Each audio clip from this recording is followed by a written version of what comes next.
All right, here we are with the Jacksonville Jag owners. He was kind enough to join us before the actual start of the NFL league. Since unfortunately we won't be able to start our Gridiron League yet, but Alex was kind enough to join us.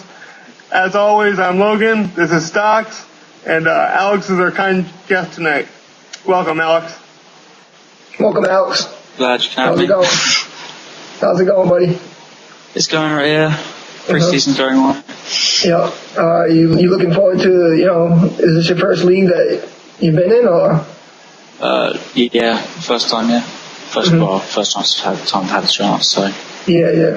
What a great league to start out with. Yeah, definitely. You're definitely going to have your hands full. We've got some really good guys in this league, and we're definitely happy to have someone along like you. Good, yeah. Cheers. So I got to ask, are you sad that David Garrard had to leave the team, or are you kind of happy for the salary cap?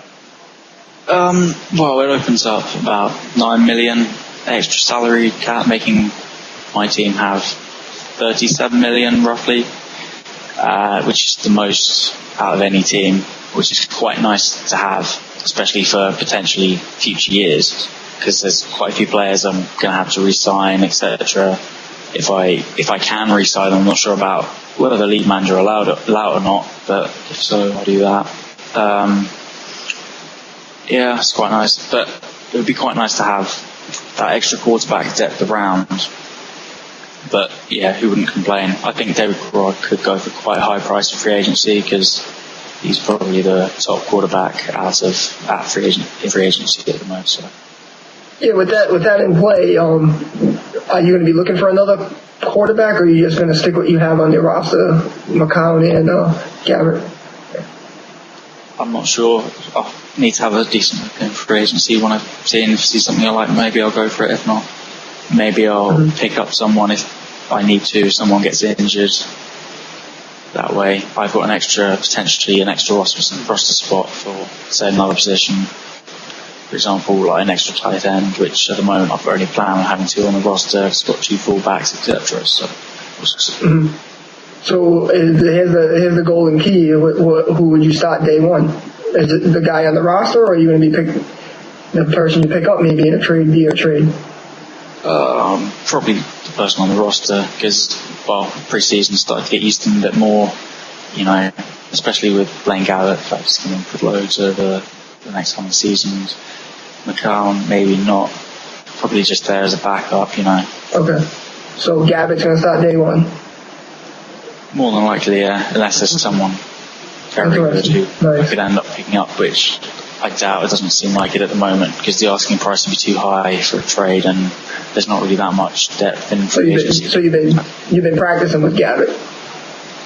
Yeah.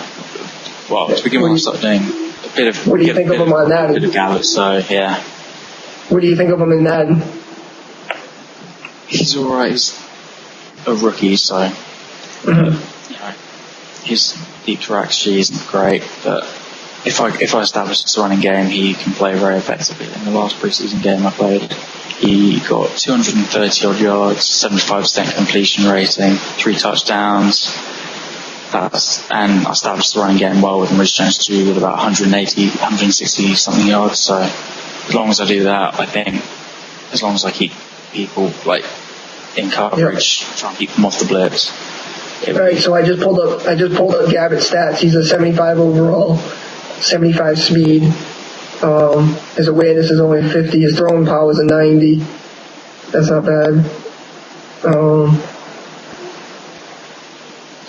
His throwing power is an 87, so that's not bad.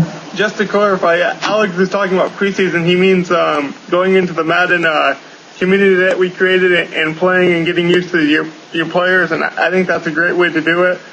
It sounds like you're comfortable with Blaine Gabbert, because I played you a few times in the preseason games and you looked all right with him. Are you worried about your wide receivers at all? I mean, I know you got Mike Thomas, but yeah, it may be quite nice to pick up another one or two to add a bit more depth and maybe a bit more quality, because I've seen the Jaguars have cut a couple of people, and then there's someone on my roster who the Patriots cut, proving how accurate the Madden rosters are. Right. So I'll probably have to pick up a couple of people. So T.O.'s number one on your radar, you would say?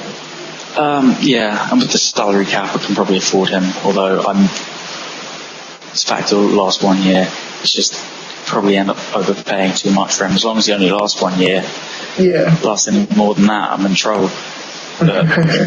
So are you comfortable with Mike Thomas being your number 2 or maybe your number 1 and just picking up another wide receiver? Or are you looking for maybe a trade and a wide receiver in the free agency? We'll see what comes up, really.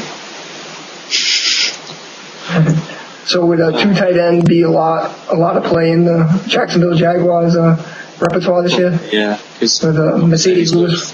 And Zach Miller, who's great. Not the Zach Miller everyone thinks it is, but he's still... Mercedes Lewis is no slouch, definitely. Yeah, no. He's rated at a 90. He's rated at 90, 73 speed. His catching's a 90, which just stands out, which is very, very, very good. He was a Pro Bowl tight end last year, so he's a very good asset to have. Okay, let's go to the defensive side of the ball. Are there any weaknesses that stick out to you, or any? And then on the other side of the coin, is there any defensive players that are just standout guys that are going to make a difference in a game that you feel that you can utilize? Well, my defensive line's pretty stacked, apart from pretty aged defensive ends with Aaron Kaplan and Matt Barr. Probably could maybe add a bit more youth in there, but there's a couple of younger guys backing up at the moment who seem quite good. They're quicker, so I might probably rotate them a bit, get a bit more variety in there. I like my linebacker core, hard hitting, good zone coverage, etc. Secondary is pretty good. I'm pretty happy with the guys I've got. Yeah, we were looking over Tyson Alou. He's rated at an 84, 90 strength. His tackle's an 86. His power move is 92, and he really stood out. Looking over your roster with teaming up with Knighton. Yeah, you're definitely stacked up the middle, which that's a good way to build a core defense inside the middle and out, as Logan knows. Yes, I do know that. Your DBs are no slouch, Stock. Pretty well yourself. But so let's just get to it. Do you think you'll be able to compete this year with the team you got, or do you think you're going to have to make some big moves via free agency or trade? I think probably have to make a couple of moves, but who won't be trying to make any moves? I find it hard to find a team that won't be trying to make any moves at all, even if it's just improving the depth, improving the players and special teams. Okay. So I think that's probably going to be everyone's number one goal. Maybe in some cases, going to be trying to get maybe a new starter, for example, not really a stud, but a better starter than they've currently got. So I think that's fair. I think everyone is looking to improve. So that's a fair answer. Yeah, definitely looking over your schedule. You open up against Tennessee, Jets, Carolina, and then you play me week 4, which should be interesting. Yeah, should be. The division that you're in, I believe you definitely have a chance. It's the non-divisional games, the tough one. Yeah, we were just talking about it, like how we don't know what the other guys bring to the table when you play against them. We don't know anything about the Indianapolis Colts. We don't know nothing about the Cleveland Browns. On paper, they're pretty good, but if you have a player come in and use the Indianapolis Colts wrongly, you could definitely overtake a team like that. Right. The guy who was the Texans was in our league before, but we're talking totally different rosters. It was fantasy rosters back then. So, it's really about how you play with a team, and they all have their own little philosophies, their own little niches, and that kind of thing. So it'll be interesting week 1 to see how kind of things sort themselves out. Exactly. I'm kind of interested here. I think I'll just throw you some names, and you give me a number from 1 to 10 on how interested you are in this player for your team. Think we can do that? Which one's most interested? 9, maybe. If 9's most interested. 10th most interested one. I'm just going to throw some names out that might be on other people's teams just to see what you think of him. Let's see, Marcus Colston. 8, 9, yeah. Nice possession receiver. Would have more depth. So are you looking for more of a speed wide receiver then? Or are you looking for more of a possession type receiver like Marcus Colston? Maybe some possession, because I've got quite a lot of speed already. They may not be the best, but some of them are quite young.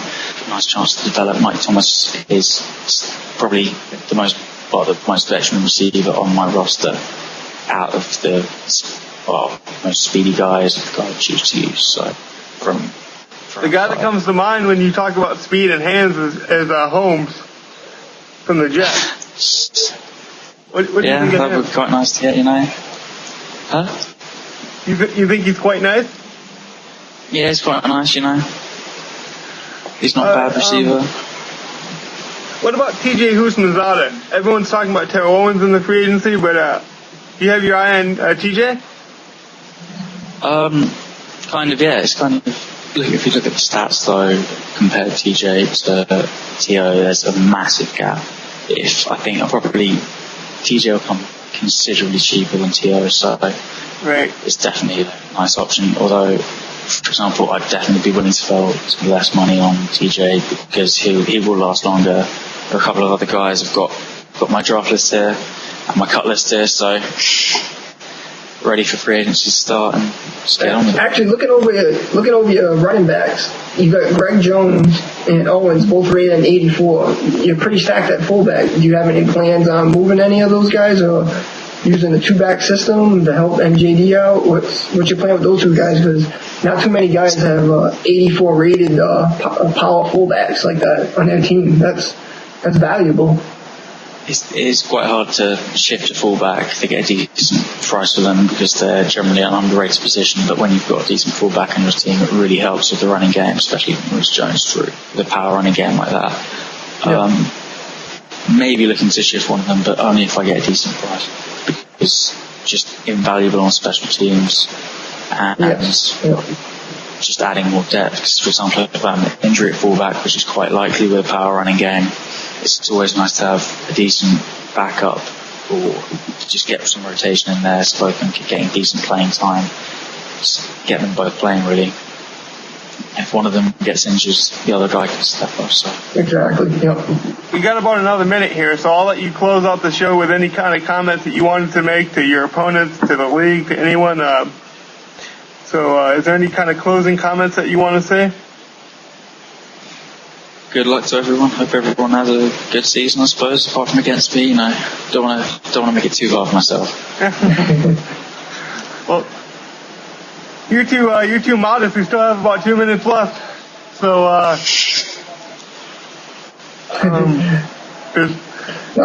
Alex seems like he's a really fit owner. He looks, when I see him on the chat boards and stuff, he really looks like he's really ready to compete.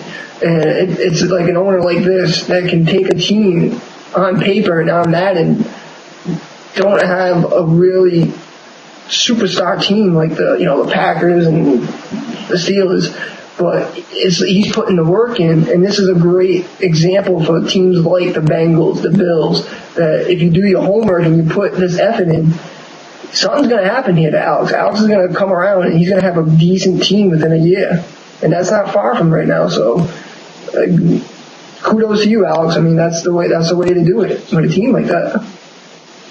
Yeah, exactly. I mean, you're the prime example of a new guy coming in and that doesn't know the gridiron way and is adapting very quickly to what type of. I mean, if I was going to cast somebody to take over this league for one of the older guys, you'd be the type of kid I would cast.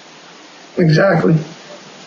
Somebody that's not afraid to make some moves and trying to make his team better now, but then still thinking in the future, which seems like what you're trying to do. You're not going to. He's putting the work in. He's putting the work in. So, you're putting in work, that's for sure. Yeah. You got to use what you've got and try and get the best out of it. So.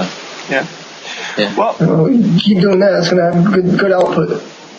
that's it for this segment. I've been Logan. This is Stocks, and Alex with the Jets is kind enough to join us. Peace out, guys. Peace out.